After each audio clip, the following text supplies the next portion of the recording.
Bismillahirrahmanirrahim. Assalamualaikum warahmatullahi wabarakatuh. Saudaraku pemirsa channel terpilih MTA TV dan juga pendengar radio Persada FM dimanapun Anda berada.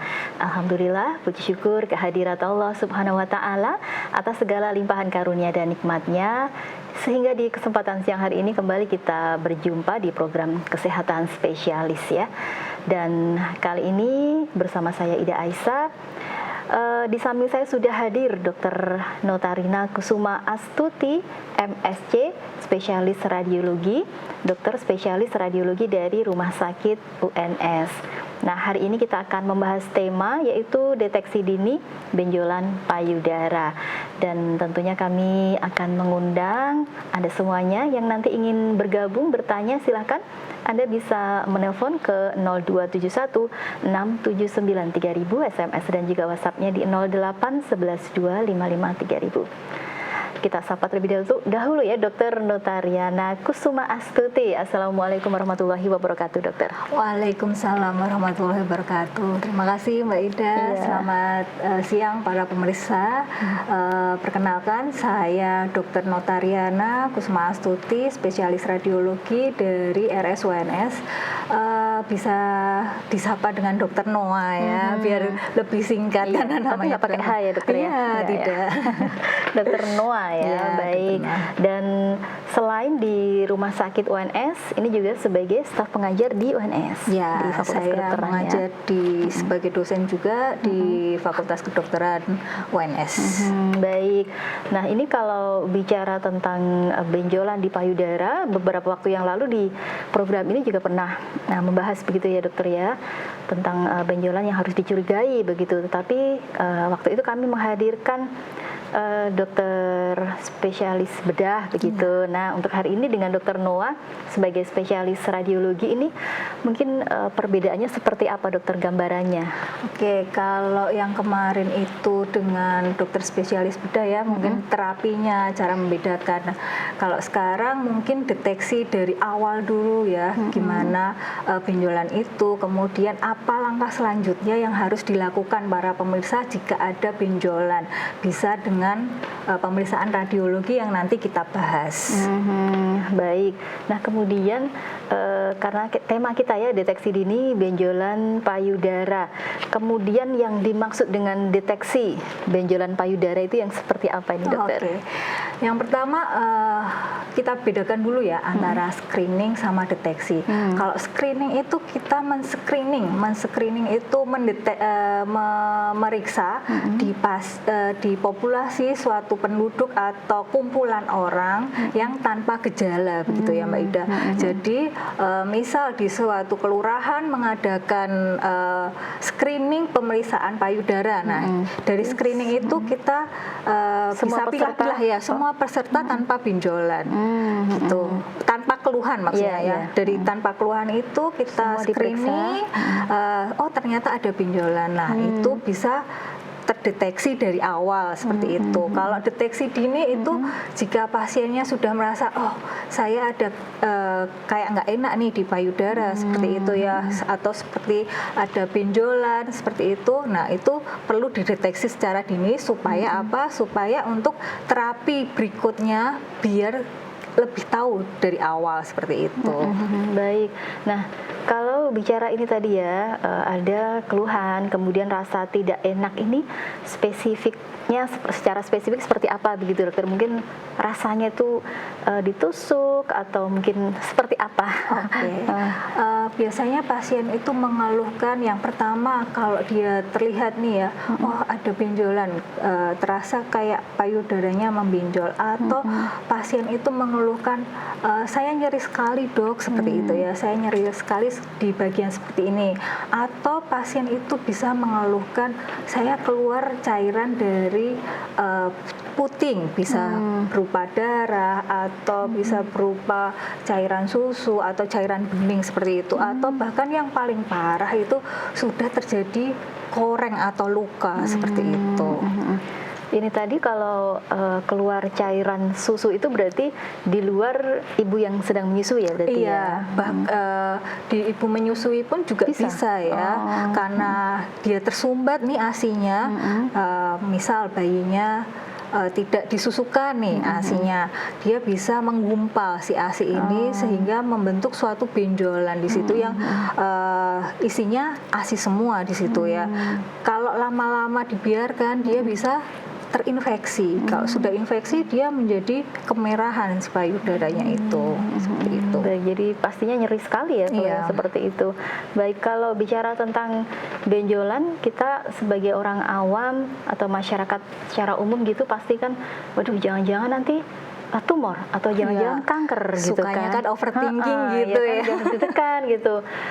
Sudah panik. Nah, sebetulnya kalau untuk itu sih perbedaannya apa gitu. Oke.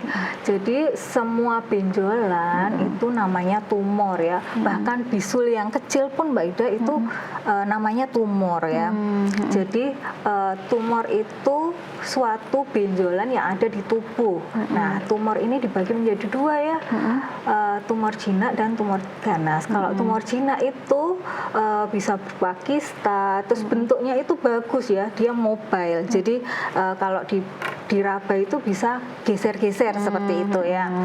Kemudian kalau tumor ganas dia bisa menggerogoti area sekitar sehingga kalau diraba itu pada perabaan dia tidak akan berpindah, jadi stagnan di situ saja. Tidak ada batasnya gitu. Iya, betul sekali. Kemudian kalau tumor ganas kalau dibiarkan dia bisa pindah ke organ lain ya. Dia lepas nih si sel tumornya bisa ke organ lain. Kalau di payudara paling sering itu di ketiak ya. Kalau di ketiak dia bisa berupa benjolan, berarti sudah mengenai kelenjar getah bening yang dia bersahabat dengan si payudara karena lokasinya berdekatan.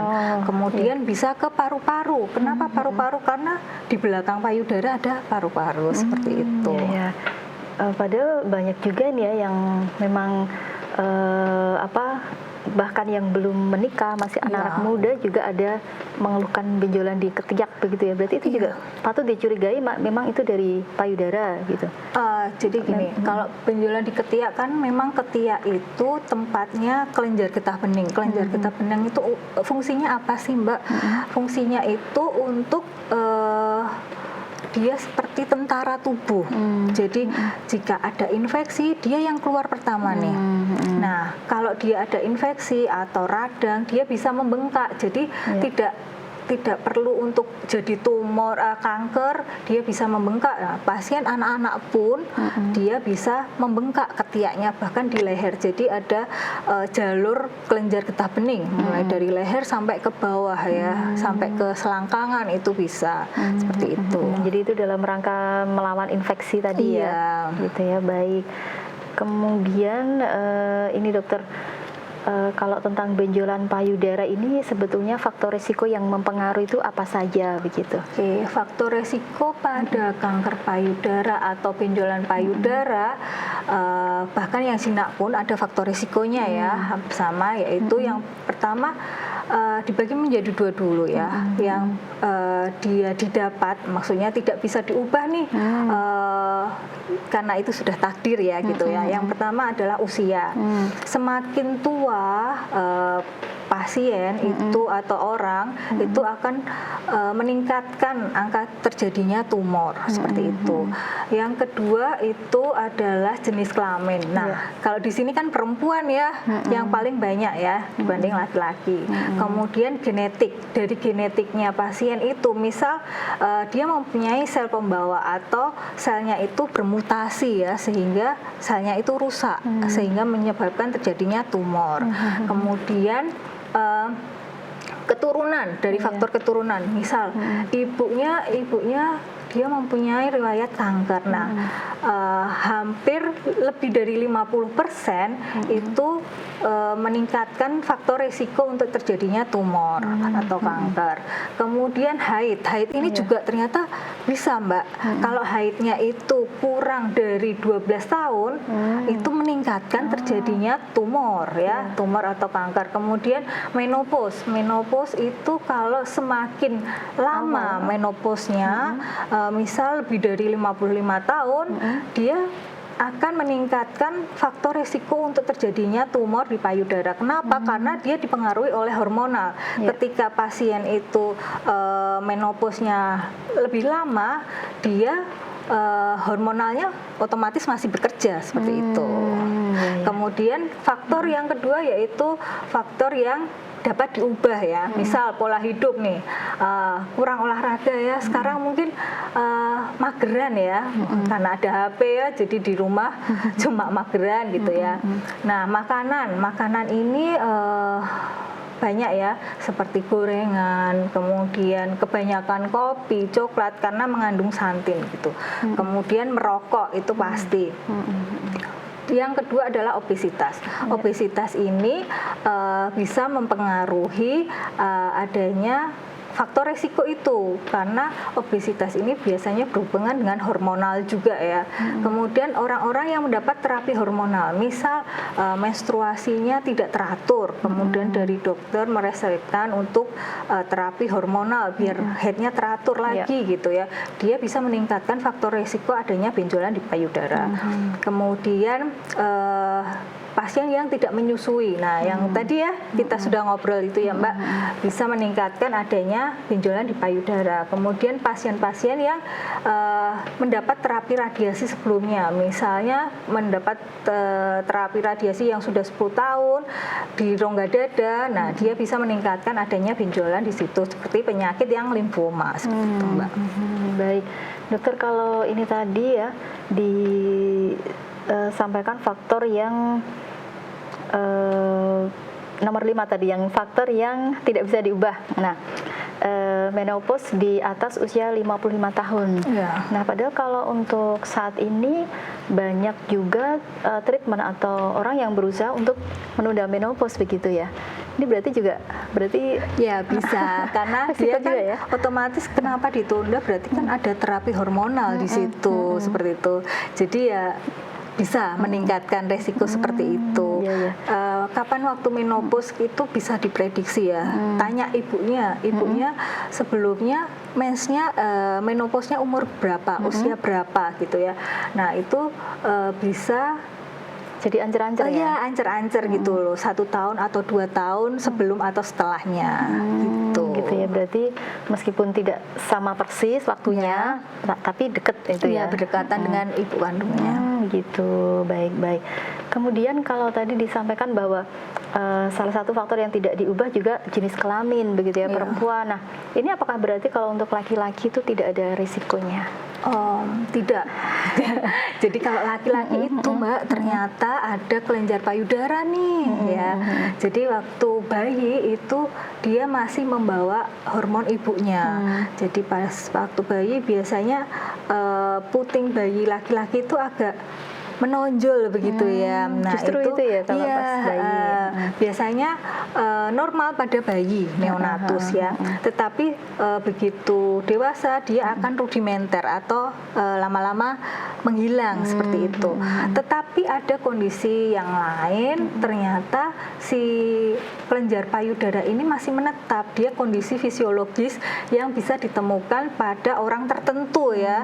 Seperti itu. Atau pasien dengan penyakit liver dan ginjal bisa meningkatkan kelenjar payudara di situ. Kemudian obat-obatan yang dikonsumsi apa? Apakah ada tensi tinggi yang ada satu obat yang dia bisa menjadikan dia kelenjar payudara di laki-laki itu bisa berkembang ya. Namanya penyakit ini atau kelainan ini namanya ginekomastia ya. Jadi ginekomastia itu adalah susah namanya dokter. Ginekomastia itu adalah kelenjar payudara yang tumbuh pada laki-laki seperti itu. Dan tidak menutup kemungkinan apabila pada laki-laki terdapat kelenjar payudara, dia bisa terkena kanker payudara begitu Mbak Ida. Jadi saya pernah menemukan 2 atau 3 pasien ternyata laki-laki dan itu kanker payudara seperti itu dan sudah metas ke mana-mana gitu. Ini ya, menjalar, jadi kalau laki-laki itu untuk benjolan di payudara itu lebih meningkatkan resiko menjadi kanker lebih dari wanita seperti itu. Gitu ya, baik.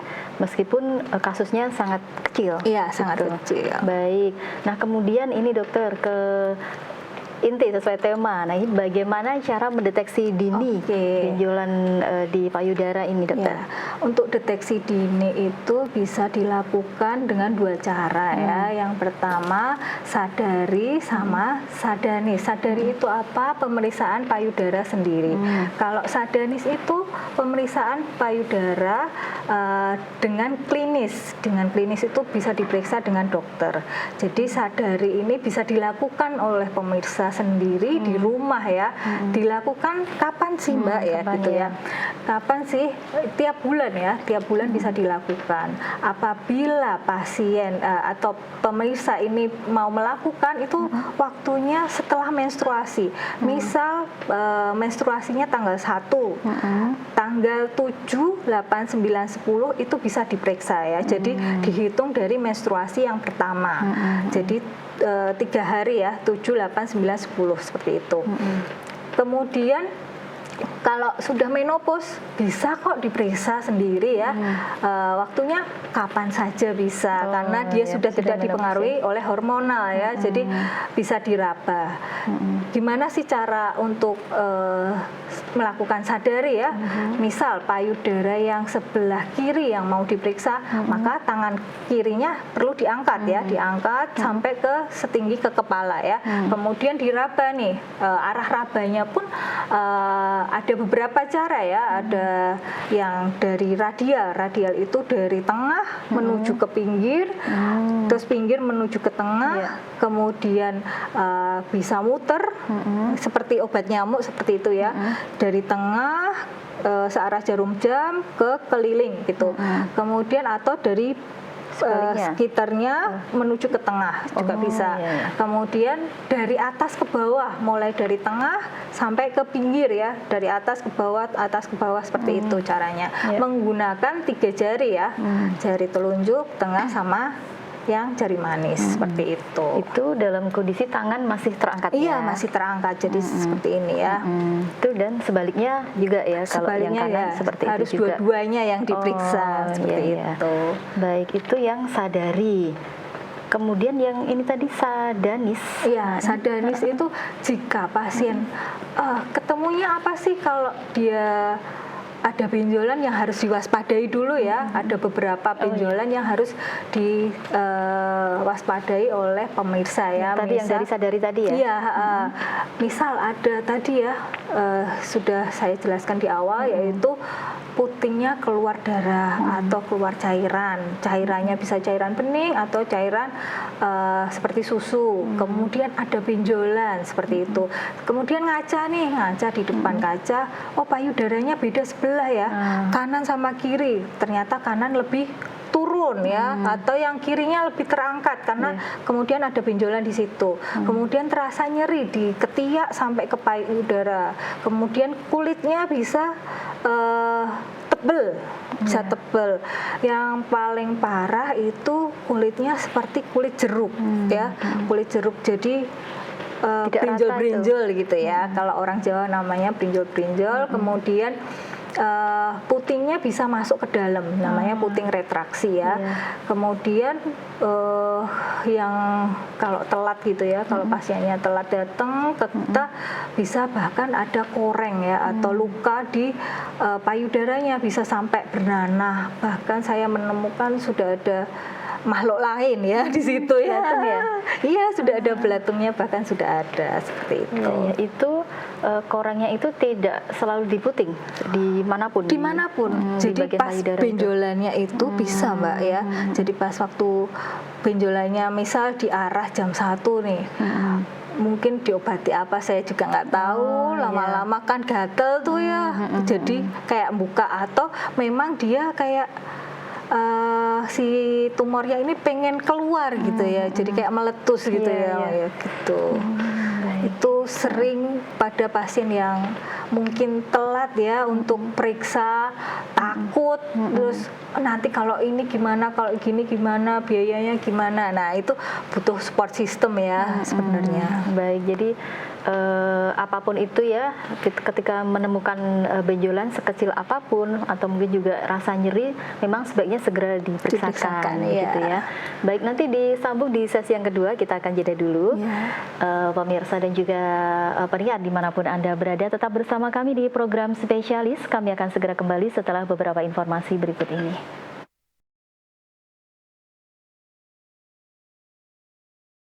Ya baik, pemirsa MTA TV dan juga pendengar radio Persada FM, kembali di program spesialis. Kita membahas tema tentang deteksi dini benjolan payudara bersama Dr. Notariana Kusuma Astuti, spesialis radiologi dari Rumah Sakit UNS. Dan tentunya kita membuka kesempatan untuk ke Anda, pemirsa dan juga pendengar yang ingin bertanya, silakan bisa menelpon ke 02716793000, SMS dan juga WhatsApp-nya di 08112553000.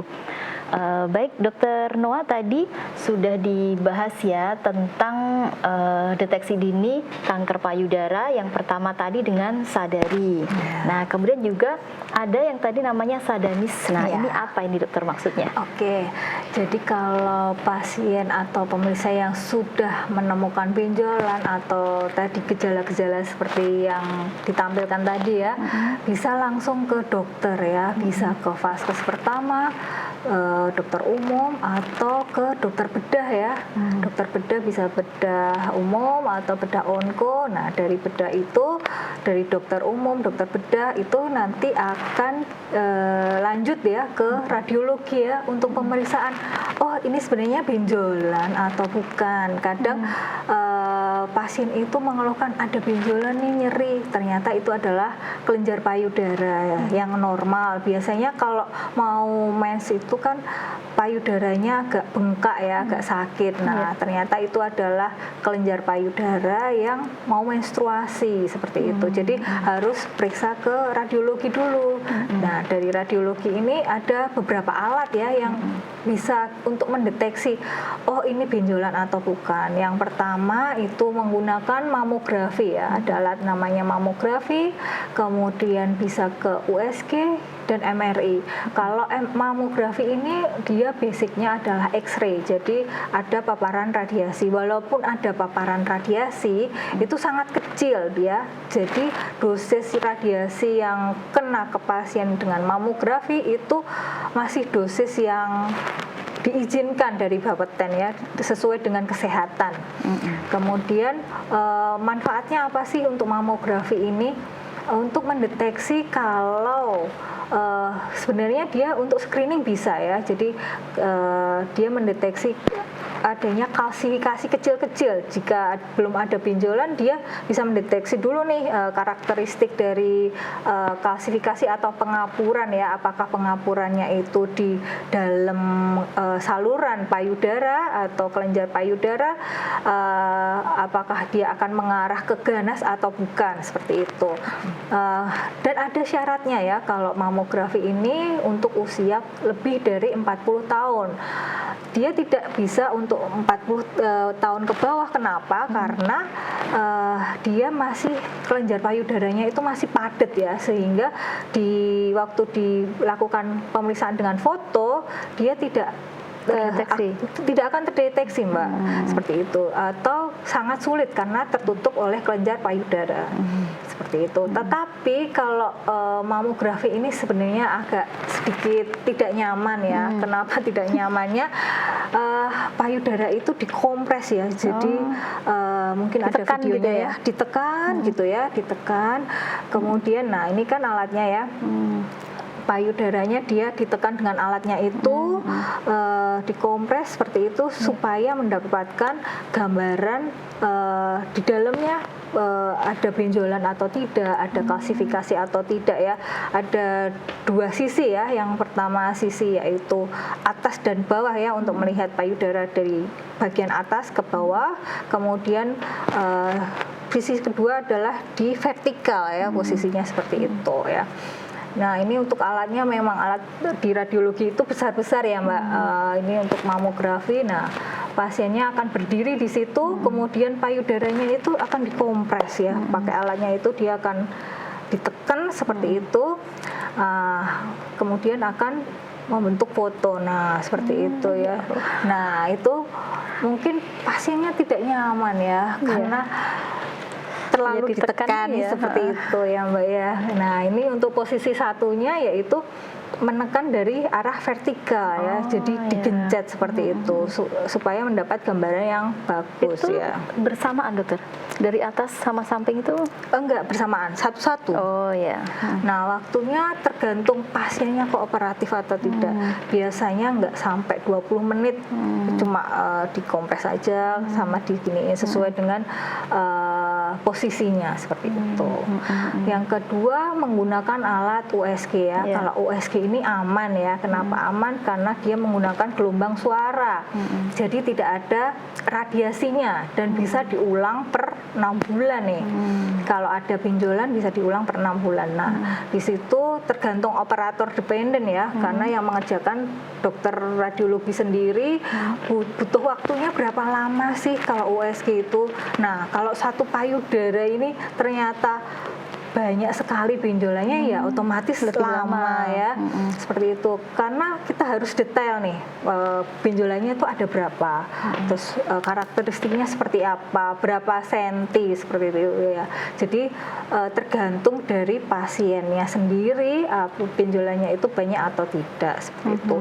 Yang ketiga yaitu dengan MRI. Nah, kalau di mamografi ada bintik-bintik putih gitu ya, ada kalsifikasi pengapuran. Nah, kalau belum terdeteksi, maksudnya di raba, di USG tidak ada terlihat benjolan, kita bisa lanjut ke MRI seperti gitu, itu untuk deteksi kalau kanker payudara itu jenis yang intraduktal ya. Jadi di dalam duktusnya, dia masih di dalam ductusnya. Jadi masih oke lah kalau dideteksi di waktu awal seperti itu, Mbak. Ya, baik. Jadi dari ketiga alat ini bukan suatu pilihan, oh saya maunya yang ini aja gitu, nggak ya? Bisa. Jadi nanti yang menentukan dokternya, dokter bedahnya ya, apakah mau mamografi, karena tergantung dari usia dan karakteristik. Kalau sudah ada luka nggak bisa itu di mamografi ya, karena digencet gini akan berdarah. Lebih baik menggunakan USG seperti itu. Kalau USG ini sama seperti yang USG kehamilan itu sama? Ya, alatnya sama. Tetapi yang untuk melakukannya itu jenisnya beda, probe-nya beda ya. Ya, baik. Kemudian ini dokter, sebelum ke pemeriksaan radiologi ini tadi, mungkin untuk pasien-pasien yang ini ya menggunakan JKN, BPJS itu seperti apa dokter? Mungkin caranya seperti apa? Kadang kan kita nanti terkait bingung biaya gitu juga kan. Kadang waduh kok ada benjolan, terus bingung searching. Aduh takut nih periksa, sampai 1 bulan nggak periksa, 2 bulan, bahkan ada yang 1 tahun baru periksa ya. Sudah terjadi luka koreng seperti itu ya. Kalau sekarang sudah enak ya menggunakan BPJS itu udah oke sekali nih. Tinggal mau yang ada yang PPI, ada yang iuran ya Mbak. Jadi ditanggung kok sama pemerintah gitu ya. Jadi nggak usah ngeluarin uang banyak-banyak seperti itu. Baik, jadi tetap stepnya ke vaskes yang pertama dulu. Vaskes pertama, nanti kemudian setelah vaskes yang pertama menemukan benjolan, mungkin akan dirujuk ke rumah sakit yang lebih tinggi lagi seperti itu. Baik, jadi tetap diikuti tahapan-tahapannya. Iya, harus begitu. mengikuti ya. Kalau sudah lelah gitu, ya jangan lelah ya pasiennya itu. Untuk mendapatkan terapi yang lebih baik gitu ya, untuk meningkatkan survival rate-nya ya. Jadi harapan hidupnya lebih tinggi. Baik. Kemudian ini tadi dokter, sebelum dilakukan pemeriksaan radiologi ini, apa syarat yang harus dijalankan oleh pasien itu apa saja, dan itu juga pemeriksaannya itu kapan gitu? Untuk syarat dari semua alat radiologi itu sebaiknya tidak menggunakan deodoran ya, karena kita periksanya sampai ke ketiak nih. Kenapa ketiak? Tadi ya, apakah ada benjolan di ketiak, apakah sudah nyebar di ketiak apa belum. Kemudian kalung ini harus dilepas ya, karena dia bahan metal ya. Kalau di foto nanti terlihat, kemudian kalau di USG dia mengganggu area untuk kita periksa. Kemudian waktunya kapan? Sama kayak sadari ya, 7 hari setelah haid. Jadi kalau sudah haid berarti hormonnya dia akan turun nih. Nah, waktu diperiksa tidak begitu nyeri seperti itu. Kalau sebelum haid, nah itu kelenjar payudaranya dia akan padat ya, sehingga akan menutupi gitu. Baik, itu ya, jadi gambaran sekilas begitu ya tentang bagaimana tentang pemeriksaan radiologi itu. Ya, sebelum dilanjutkan ini kita jawab dulu pertanyaan dari pemirsa. Sudah ada ya, Mbak? Sudah ada. Oke. Ya, dari hamba Allah yang dari Sukoharjo, dokter mau tanya apakah yang terkena penyakit payudara itu mesti ada nyerinya atau apakah ada yang tidak nyeri? Oke, penyakit payudara di sini maksudnya benjolan gitu ya Mbak ya. Jadi kalau sudah ada benjolan, kalau nggak kerasa itu, bahkan ada pasien ternyata itu dia nggak sadar kalau ada benjolan seperti itu ya. Dia cuma mau periksa aja, saya mau periksa aja, ternyata ada benjolan. Nah, itu tidak nyeri ya. Kenapa tidak nyeri? Karena tidak mengenai saraf di payudara. Kalau benjolannya itu berdekatan dengan saraf, dia akan menimbulkan nyeri gitu. Kalau sudah ada benjolan pasti pasiennya akan periksa. Jadi nggak harus nyeri kok, benjolan itu ada seperti itu. Yang jelas ini ya, ada benjolan segera diperiksakan begitu. Baik, kemudian dari Ibu Titi yang ada di Batang, apakah wanita yang sudah menopause ada kemungkinan bisa terjadi benjolan pada payudara? Bagaimana cara pencegahannya agar tidak terjadi benjolan? Oke. Kalau usia lebih dari 50 tahun, tadi kan faktor risikonya sudah saya paparkan ya. Faktor risiko yang tidak dapat diubah. Yang pertama adalah usia, terutama usia tua, lebih dari 50 tahun.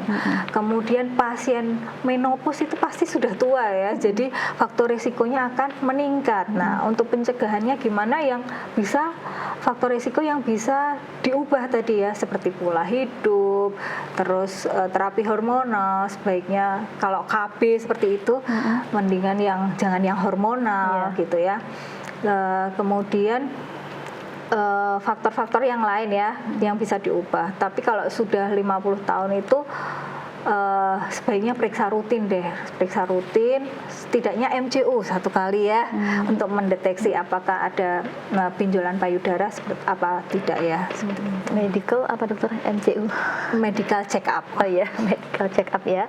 Baik, dokter, kemudian kalau ini ya tentang benjolan di payudara ini sebetulnya seberapa banyak sih jumlah kasusnya begitu? Oke, kalau kasusnya di Indonesia ini banyak ya, nomor 1 tuh kasusnya ya. Nomor 1 ya? Kanker payudara itu merupakan kanker dengan jumlah yang paling banyak dari seluruh kanker ya.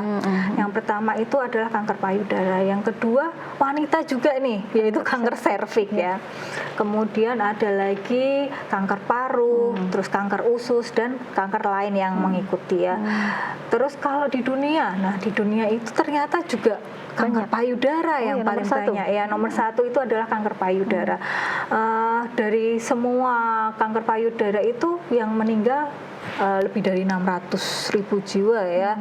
Dan bahkan ada yang meneliti setiap 14 detik itu ada yang terdiagnosa kanker payudara seperti itu. Jadi harus aware ya, begitu ada benjolan, rasa nggak enak di payudara, segera periksa. Jangan ditunda lagi, jangan nunggu nantilah sebulan lagi gimana ya. Takut periksa terus searching, tambah takut gitu ya. Baik, dokter, ini ya kemudian tadi kembali lagi ke setelah pemeriksaan tadi ya, baik mamografi, USG, MRI begitu. Nah, ini kemudian ketika memang dideteksi itu kanker begitu. Nah, ini nanti tindakannya seperti apa dokter? Apakah mesti pasti operasi atau bagaimana? Kemudian juga di masyarakat itu ada ketakutan seperti ini, dokter. Kadang kan untuk mendeteksi itu benar kanker atau enggak kan diambil sampelnya begitu. Nah, katanya nih ya, nanti setelah diambil itu justru menjadi ganas begitu. Nah, ini apa ya, sebetulnya itu cuman anggapan atau seperti apa, dokter, penjelasannya? Yang pertama tadi terapinya apa ya? Ya tergantung dari stadium berapa dulu ya. Semakin cepat dideteksi, oh ada benjolan, semakin cepat diperiksa, itu semakin bagus ya hasilnya, karena terapi sekarang itu sudah modern ya, nggak seperti dulu ya Mbak, gitu ya. Kemudian ada anggapan, oh setelah dibiopsi kok jadi ganas. Bukan seperti itu ya. Jadi gold standar dari benjolan payudara itu memang biopsi ya. Dari biopsi itu kita lihat apakah dia tumor ganas, jinak, atau gimana ya karakteristiknya, atau infeksi seperti itu. Dari radiologi sendiri di USG pun bisa di scoring ya. Jadi ada skor 1 sampai 5 ya, namanya BIRAT ya. Kita scoring dulu apakah dia jinak. Kalau jinak kurang dari 3, kalau ganas itu lebih dari 3 ya skornya. Nah, kalau lebih dari 3 itu nanti terapinya beda lagi dari dokter bedah. Apakah di bedah atau di biopsi dulu untuk menunggu ini hasilnya apa sih. Kalau ganas, untuk terapi berikutnya apa, meningkat ke imunohistokimia apa enggak, karena terapi kanker payudara itu yang pertama adalah bedah, kemoterapi, radiasi. Yang modern itu adalah terapi hormonal. Kalau dia deteksinya bisa sampai ke hormonal, bisa terapi hormonal. Kemudian yang kelima adalah stem cell ya, yang sekarang sudah dikembangkan. Stem cell. Iya, itu lumayan mahal, tidak di cover BPJS biasanya, seperti itu. Ya. Baik dokter, apa namanya, ini tadi sempat disinggung jenis kanker tergantung stadiumnya gitu. Iya. Itu bedanya apa sih dokter, stadium 1, 2, 3, 4 begitu? Oke. Kalau stadium 1, jadi kalau di radiologi kan tadi kan ada scoring ya. Dari scoring itu nanti kita bisa mengklasifikasikan menurut stadiumnya ya. Kalau stadium 1 itu berarti belum ada penyebaran ya. Kalau semakin meningkat stadiumnya, semakin dia ada penyebaran ke organ lain. Nah, apa sih yang bisa dilakukan kalau sudah menyebar? Itu pasti kita cari dulu nih nyebarnya kemana ya. Dari radiologi bisa dilakukan CT scan ya, walaupun CT scan radiasinya agak besar, tapi manfaat untuk ke pasiennya berlebih ya, lebih, karena kita bisa deteksi, oh dia sudah nyebar ke paru nih, terus udah nyebar ke kepala, bahkan sudah bisa ke otak juga bisa ya Mbak, bahkan ke tulang pun bisa kita deteksi dengan bone survey seperti itu.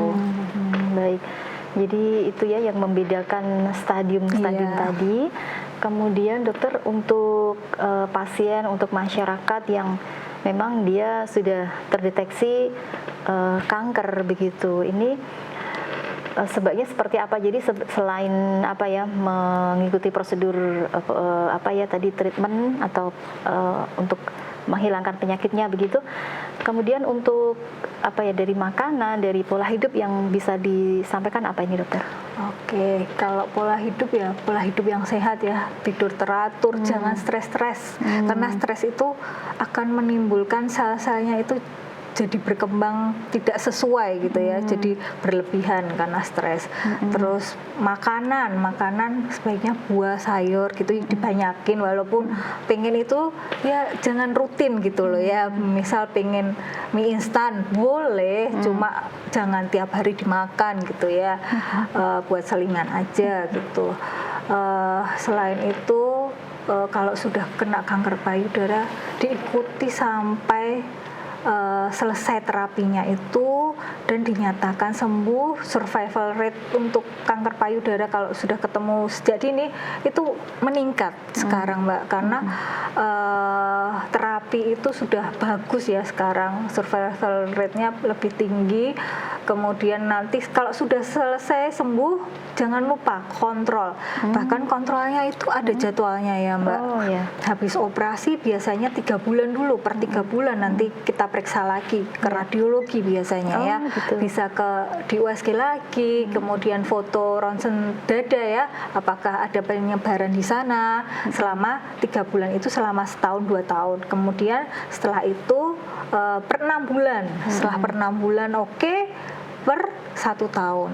Kalau oke lagi per 5 tahun seperti itu. Ya.